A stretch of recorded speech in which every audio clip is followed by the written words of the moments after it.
രക്ഷക എന്റെ പാപഭാരമെല്ലാം നീക്കണേ. യേശുവേ എന്നും നീതിമാന്റെ മാർഗം നൽകണേ. രക്ഷക എന്റെ പാപഭാരമെല്ലാം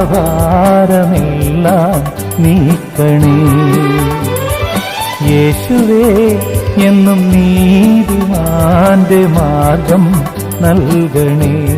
ഇടയ വഴിയിൽ നീ അഭയമരുളൂ.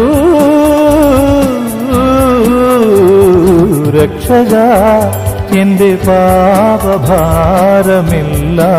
നീക്കണേ. യേശുവേ എന്നും നീതിമാന്റെ മാർഗം നൽകണേ.